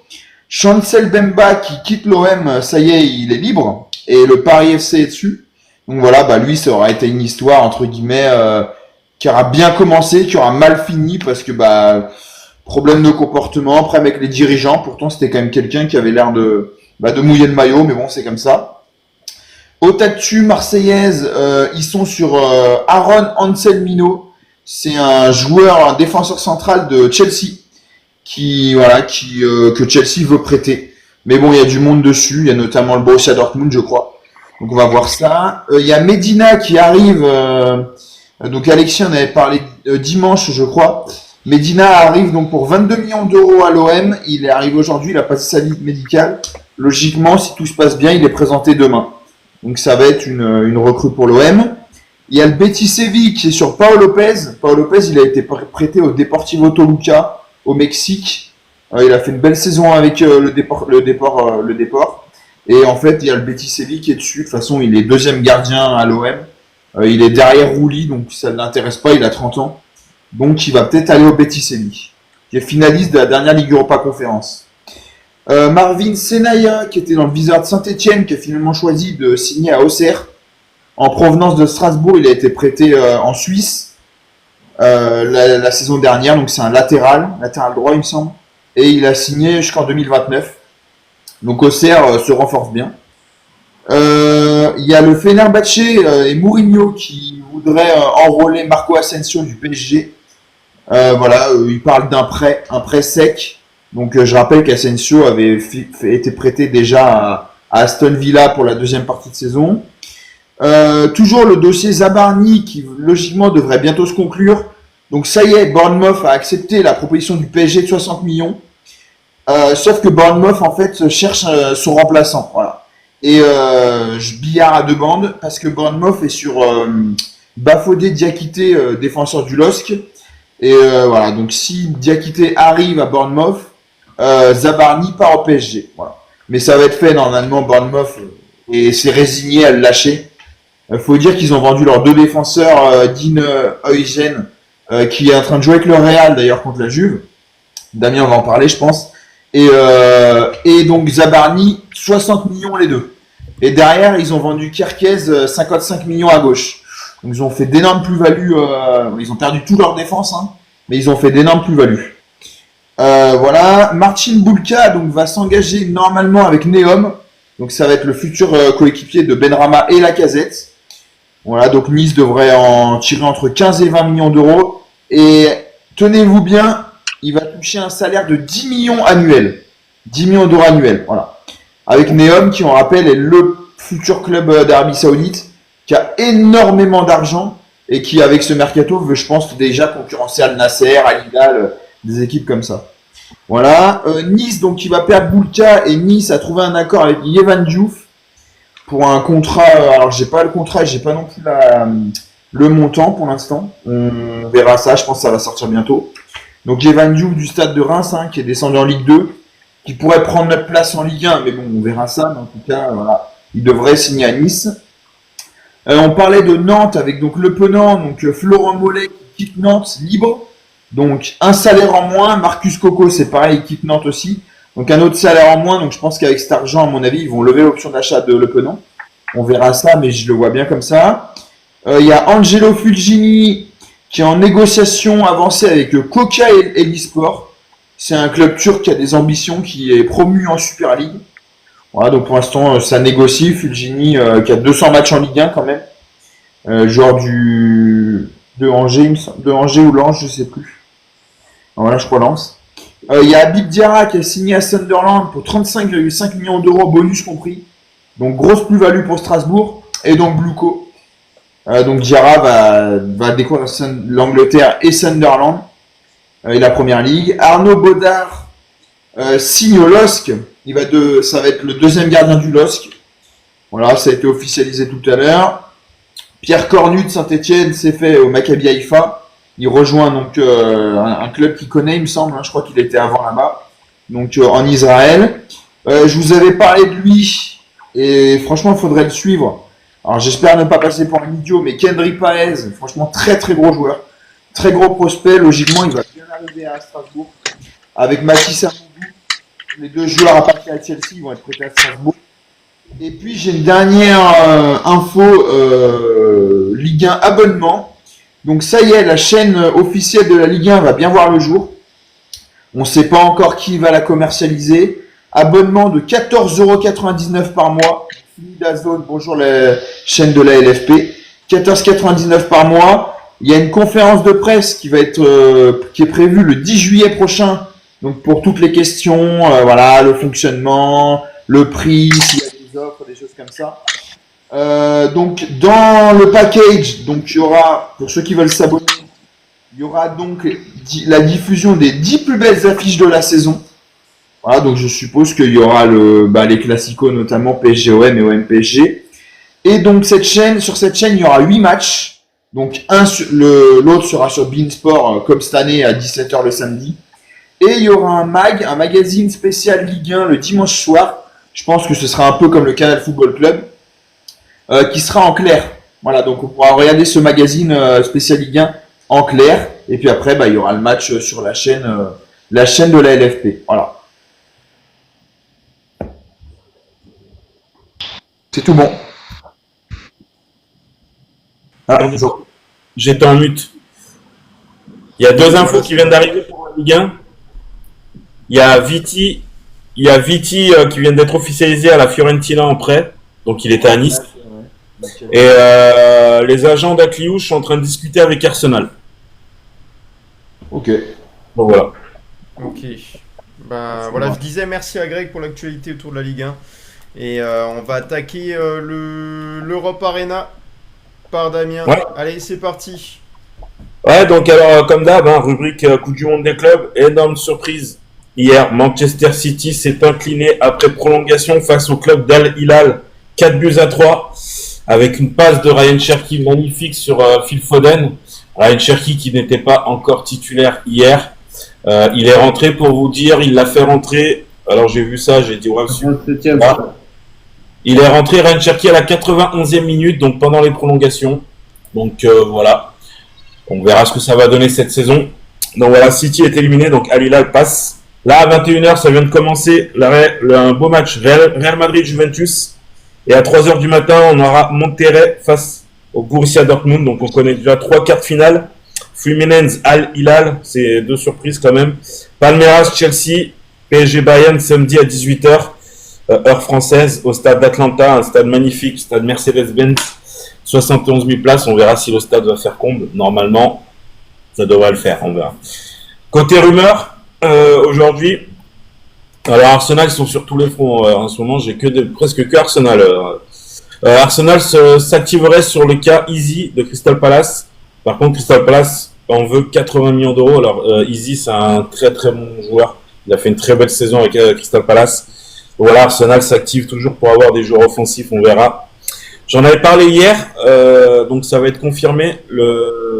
L'entraîneur de Porto, Anselmi, a été limogé aujourd'hui.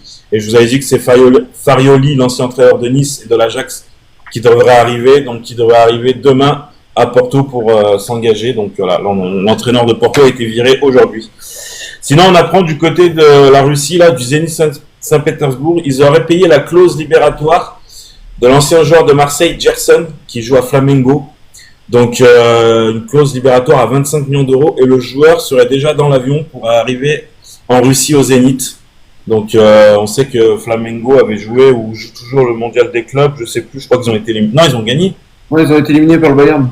Exact, ouais, je me suis trompé avec. Qui a battu l'Inter. Ouais, qui a battu l'Inter, ouais. Sinon, on a une officialisation du côté d'Aston Villa qui récupère un joueur libre de Feyenoord qui a 19 ans, il s'appelle Redmond. Voilà, donc il s'engage à Aston Villa pour 5 ans. Jeune joueur, on verra s'il sera dans l'équipe pro. Énorme transfert du côté de Crystal Palace, ça va être officialisé demain normalement. Le joueur est arrivé à Crystal Palace, c'est Ousmane Diomandé, défenseur central du Sporting Lisbonne. L'accord a été trouvé hier dans la soirée à hauteur de 55 millions d'euros. C'est un énorme défenseur central. Ça vaut cher, mais honnêtement, je pense que c'est une très très bonne trouvaille pour Crystal Palace. Ça veut peut-être dire que, parce que j'avais l'info sur Guéhi qui est très proche de signer à Liverpool. Donc l'accord est très très proche à hauteur de 40 millions d'euros. Donc c'est sûrement pour pallier ce départ. Mais là, Ousmane Diomandé, c'est un très très bon défenseur. Je pense qu'on va entendre parler de lui cette année en Angleterre. Sinon, on a aussi une officiation du côté de l'Atalanta qui vient d'engager Souleymana, l'ancien Rennais de Southampton, qui est un ailier, 21,5 millions d'euros. Donc voilà, l'Atalanta, de l'argent. On verra ce que ça donne. Je crois demain. Hein? Ancien Rennes ou les Mana? Ouais, c'est ce que j'ai dit. Ouais, ancien Rennais. Ouais. On a Lorenzo Insigne qui était du côté de Toronto en MLS, qui est libre de tout contrat. Il aimerait continuer, mais pour l'instant, il n'a toujours pas trouvé de club. J'en avais parlé il y a plus d'un mois maintenant. Nico Paz qui est à Com, qui était. On sait que le Real Madrid avait une option pour le racheter, comme ils avaient fait à l'époque pour Mariano Diaz à l'Olympique Lyonnais. Du coup, le Real a dit non, donc il devrait rester à Como cette année, donc on verra. J'en avais parlé hier. John Duran. Ouais. John Duran est arrivé aujourd'hui à Fenerbahçe, donc du coup, c'est pas un transfert, c'est un prêt. Mais Fenerbahçe va payer son salaire à 10 millions d'euros net par mois, par an, pas par mois, excusez-moi, par an. Donc il est prêté une année, donc le joueur, voilà, on savait qu'il voulait plus jouer en Arabie Saoudite. Donc voilà, il va à Fenerbahçe fait aussi un très bon début de mercato. J'en avais parlé il y a 2 semaines, ça a été officialisé aujourd'hui par Stuttgart, Darvish, qui a jamais joué pro à Barcelone, mais c'est une pépite. Voilà, il est considéré comme, il a 18 ans, il est très jeune, c'est un mi-offensif centre. Darvish, ça peut être très bon. On sait que les jeunes joueurs arrivent bien à s'acclimater au championnat allemand. Donc voilà, il sera cette année au club de Stuttgart. Et là, c'est tombé tout à l'heure, il y a 20 minutes. C'est l'officiation de l'Atlético de Madrid qui engage Ruggeri, latéral gauche de l'Atalanta, pour 20 millions d'euros, contrat jusqu'en 2030. Donc ça a été officialisé il y a très peu de temps par les 2 clubs. Donc voilà pour les infos. Dan, tu l'as dit ou pas? Parce que j'ai vu Fabrizio Romano là, qui disait comme quoi que Arsenal avait relancé le dossier Gyökeres. C'est très compliqué le dossier. Et à Manchester United aussi qui le veulent. Ouais, mais le problème c'est que le président du Sporting est très dur en négociation. Ouais. Le joueur de toute façon il veut faire grève, il veut pas revenir au club. Enfin c'est un gros bordel. Il y a des jeux d'agents. Au Gyökeres, c'est dommage pour l'instant. J'espère que ça va pas ternir sa saison qui arrive, parce qu'on sait très bien que quand il y a des soucis de transfert, le joueur veut signer là-bas mais ça se fait pas, au final il va peut-être signer ailleurs. C'est un bon attaquant, j'espère qu'il va pas être coupé dans son élan, et pour l'instant c'est annoncé à Arsenal, à Manchester, donc c'est compliqué. Moi j'aimerais bien le voir à Arsenal. On verra. Mais c'est un dilemme en ce moment. Ouais, bah oui. Ouais. Donc voilà. On a fait le tour de l'Europe Arena. Vas-y Greg. J'avais un dernier truc à dire, j'ai oublié. J'ai vu ça tout à l'heure, c'est que on parlait de Sunderland avec Nico Tadze. Sunderland cherche bien un attaquant parce que, donc j'ai oublié de le dire, c'est que Sunderland a fait une offre de 20 millions pour Mathis Ablin, offre refusée par le FC Nantes. Voilà, donc Sunderland cherche bien un attaquant. Donc bon, s'ils peuvent prendre Ablin et pas Nico Tadze, moi je leur laisse. Mais en tout cas, voilà, Sunderland est toujours sur un attaquant. Et ils ont du pognon parce que 35 millions Diarra, là 20 millions Ablin, et je pense qu'ils vont monter encore. Ils sont à la recherche d'un gardien. Et ceux qui ont vendu Bellingham aussi, non? Job Bellingham, ouais, c'est ça. Et le coach, c'est l'ancien de Lorient, Régis Lebris. Ablin et Marseille sont sur Ablin aussi, j'ai vu aussi. Ouais, mais ils l'auront jamais, parce que j'ai l'impression que Kita fait vraiment tout. Mais tout, puis pour moi, Ablin, au bout d'un moment, il est bon, mais bon, à 25 millions, je pense que tu peux avoir mieux. Hein. Après, c'est mon avis. Allez, on va attaquer la libre antenne. Qui c'est qui a envie de monter, s'exprimer avec nous, que ce soit sur les dossiers qu'on a vus ou autres sujets footballistiques. Info l'équipe Luis Diaz au Bayern. J'en ai parlé hier, ils foncent dessus. Maintenant, je sais pas, là j'y suis sur l'équipe, il n'y a pas d'officialisation à l'instant T. Ouais, on verra. On verra. Vous êtes le feuilleton. Une invite. Et les gars, ce qu'il faut savoir, c'est que les clubs de Championship, ils gagnent beaucoup plus d'argent pour la montée et même les droits TV que les équipes de Ligue 1. Bah oui, même s'ils viennent de Championship, ils ont plus de moyens pour recruter que nous. Salut, ça va les gars? Comment va? Salut. Ça va. Moi, j'aurais une petite question. Que là, je viens de voir un truc sur Google. Et c'est pas un transfert, vous inquiétez pas. Parce que hier, il y avait Kong qui disait pour le salaire des 200 000, tout ça là. Ouais. Je viens de voir que Fonseca il est à 320 000. Est-ce que il va garder son salaire ou il va l'abaisser lui aussi? Parce que je viens de voir son salaire, c'est 320 000. Alors. Ouais, mais sur ça, Lyonnais, tu sais que ça dit que par exemple Tolisso, il serait pas impacté par ça, donc peut-être que Fonseca serait pas aussi impacté par ça. Ah ouais. En fait, le truc, c'est que on a vu qu'en fait cette histoire des 200 000, en fait, ça commençait que maintenant. C'est vrai que les joueurs actuellement, enfin les membres de l'OL actuellement n'auront pas de, ils auront pas de, je sais pas moi, si Mata, c'est un exemple, il a 180 000, il aura jamais une prolongation de contrat à plus de 200 000. Par contre, les gens qui sont actuellement au club, leurs salaires ne baisseront pas, quoi. Ok. Ouais, c'est ça. Et Fonseca, après, faut voir. C'est vrai qu'il a un très gros salaire. Maintenant, il acceptera jamais de le baisser. C'est impossible. Donc, et nous, on n'a pas intérêt, je pense, à le laisser partir parce que le problème, c'est qu'il va nous mettre. Parce que lui, sincèrement, moi, je le porte vraiment pas en haute estime parce que je pense que il en a rien à foutre du club, sincèrement, vu son Bah, et puis en plus, il est cher, quoi. Donc, si lui, à mon avis, on le dégage, il va tout faire pour récolter le plus de pognon. Donc, Ouais. Et puis il y a un paramètre à prendre, c'est que l'entraînement reprend dans 6 jours. Ouais. Donc une reprise sans entraîneur, déjà qu'on va dire administrativement ça va pas, alors sportivement. Ouais, non, mais parce que j'ai vu ça, je dirais quand même, il a un gros salaire. En plus, il a déjà fait un premier caprice, c'est qu'il a décidé de jouer à huis clos. Donc, tu vois, je pense que je vais être le coach. Non, mais à Lille, Greg, il le faisait souvent, ça, les matchs de prépa. c'est une habitude Ouais, qu'il mais avait. moi je trouve ça ridicule, tout simplement, de se couper de son, tu vois, pour moi c'est une faute professionnelle, parce que sans les supporters, voilà, et puis de se couper des supporters, je trouve ça ridicule. Après, c'est mon avis, c'est tout. Ou alors, moi, je pense qu'il s'il veut faire un huis clos, il veut voir le comportement des joueurs. Moi, je pense Comment ça se qu'il passe. veut les concentrer un maximum sur Voilà. leur mettre C'est en place ça. comme jeu, Greg. Ouais, c'est ça. Moi, Bah, au bout d'un moment, les gars, je pense à ça, moi. foutu de se concentrer devant 2000 personnes, ça sert à rien de faire le foot professionnel. Hein. Bah, ils s'étaient pas foutus de le faire, les joueurs, quand ils se sont fait éliminer en Coupe de France face à la petite équipe. À aucun moment ils étaient concentrés. Après, Greg, excuse-moi, mais Lyon-Villefranche, c'est pas non plus un match emballant. Oui, mais tu coupes cette comment dire, ce lien. Ouais, le lien entre l'équipe et les supporters. Voilà, quoi. Donc, Les gars, il y a une info qui est sortie par Olympique et Lyonnais concernant Fofana. Ils ont un peu détruit Foot Mercato. Comme avancé par Foot Mercato, pas de discussion entre l'OL et Nottingham et encore moins d'accord pour Fofana. Bah ouais, c'est bien ça. Voilà. on détruit tout le monde, quoi. Bon, on verra. J'aurais une deuxième question, mais là, Oui, tu peux. est-ce que Lyon, il pourrait avoir une entraîneuse fille ou c'est pas possible? Ah, une entraîneur féminine. Mais on peut ou pas? Bah, tout C'est arrivé une fois avec le club de... Attention, c'est vrai qu'elle aime révolutionner Eh les ben, choses aussi. Les gars, c'est laquelle la dernière entraîneuse qui a entraîné une équipe Clermont. C'était Corinne Diacre. Et pour vous, ça serait possible ou pas qu'elle fasse ça?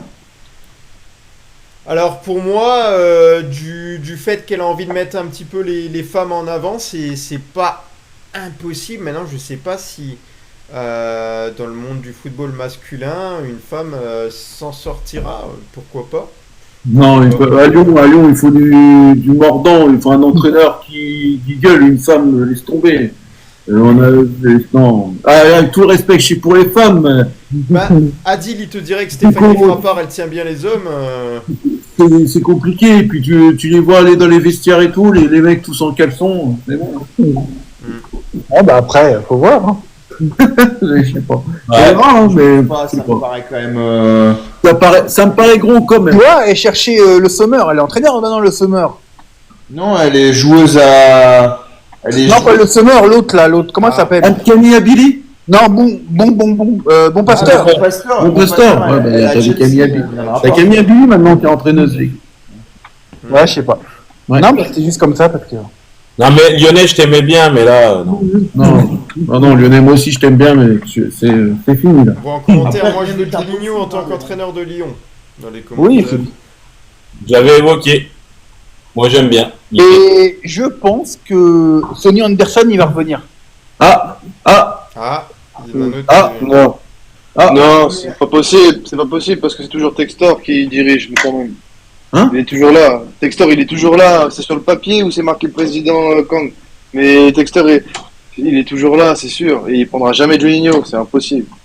mais non, Ni Sonny Anderson, ni Sonny Anderson. il, C'est fait plus- impossible. il gère plus l'Olympique Lyonnais, en fait, Alex. Mais, bah, tu verras.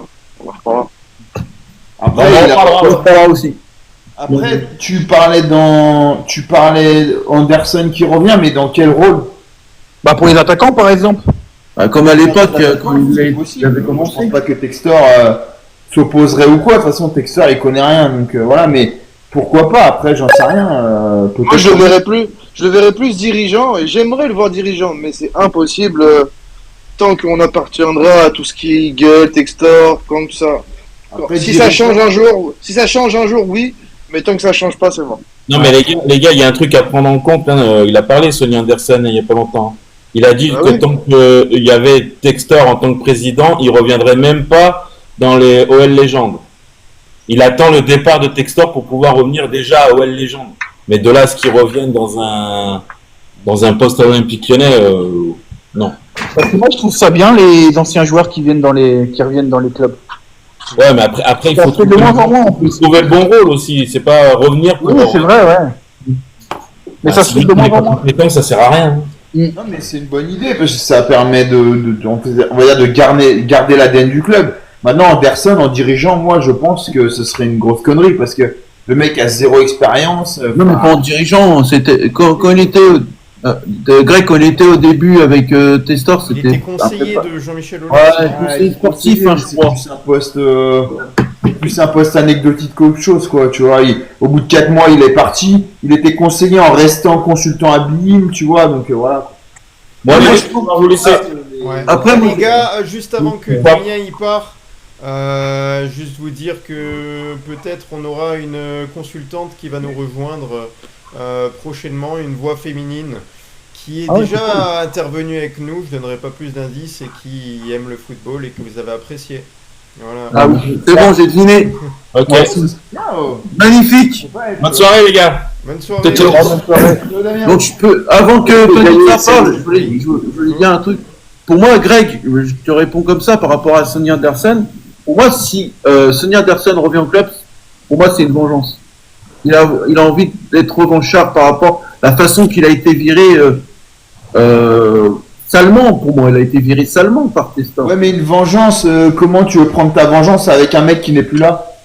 Bah, il veut prendre sa vengeance avec un autre organigramme et tout, peut-être voilà aussi. Et comme tu as dit, tu avais une personne aussi qui faisait de l'ombre aussi à l'Olympique Lyonnais. Là. Directeur de la communication. Ouais, le directeur de la communication aussi. Lui, il en est pour beaucoup aussi pour le limogeage de Sonny Anderson. Hein. C'est lui qu'il faut virer, c'est lui qu'il faut la merde dans le Ouais, club. c'est lui qu'il faut l'âme à Lyon. Allez, Panizza, pour Faudrait- finir. Ouais, Tu vas. ça va, merci. Il les faudrait gars. faire une émission sur lui. On attend, je voulais répondre aux Lyonnais là, pour une entraîneuse de football. Moi, je suis tout à fait d'accord. Hein.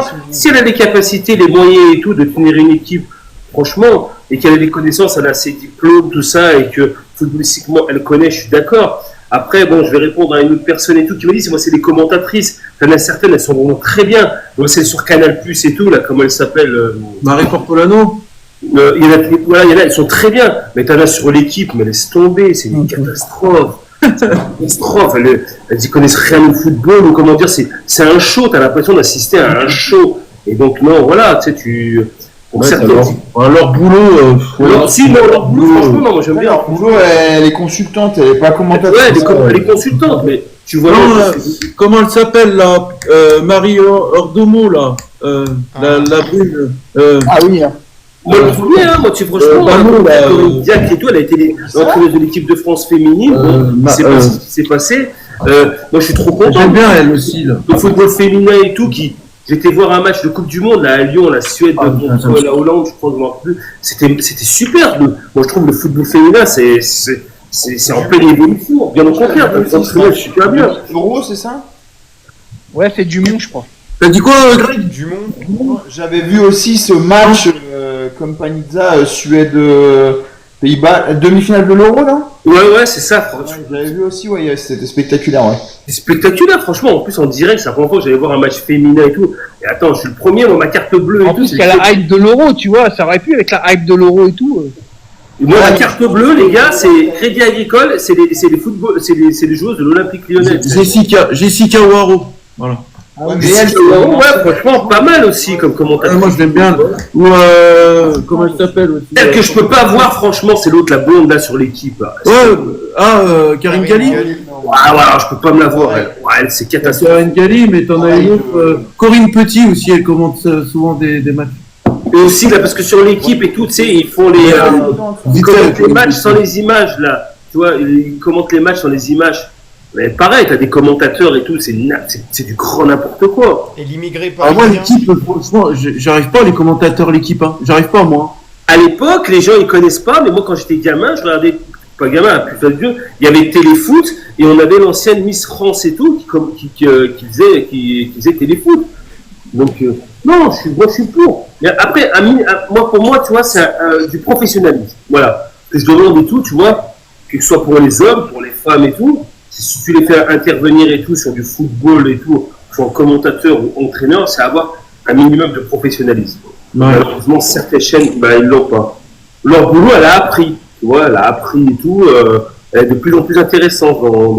Si on veut s'amuser, les gars, pour vous, les classements de meilleurs commentateurs, pour moi, un des meilleurs, c'est Jean-Charles Sabatier. Moi, je kiffe, j'adore. Ouais, clairement.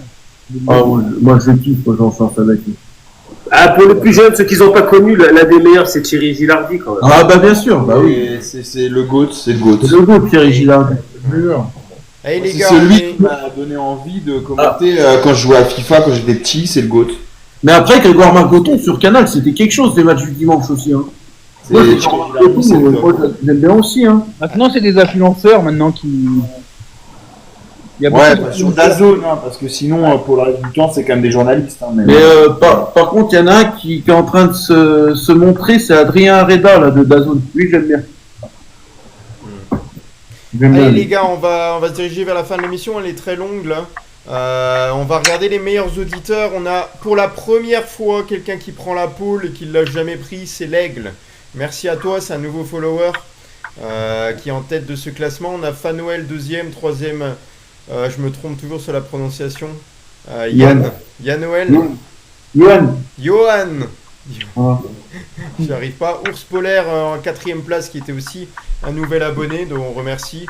On a Alexis là qui est là, il y a Jouvo, il y a Tripici Live et Panizza notamment qui apparaît dedans, et voilà sur les relégables. Voilà, il y a personne que je connais personnellement. Merci à tous. C'est grâce à Juju. Non, c'est un consultant. Mais il commente quand même. Les gars, là, on termine. On a vu le sujet, on a fait la boucle. On est sur une longue émission. On est là demain. Hein. On est là demain, les gars. On va se quitter. Merci les auditeurs. Merci pour tout le soutien. Merci pour les likes, les partages. 43 000 ce soir. Merci beaucoup. Bonne soirée à tous. Allez, l'OL. Merci beaucoup. Allez, n'oubliez pas que la rediffusion est en intégralité sur YouTube. Ça fonctionne très bien en ce moment. Merci beaucoup. Ciao, ciao les gones. Peuple du Rhône pour toujours. Bisous. Ciao, ciao.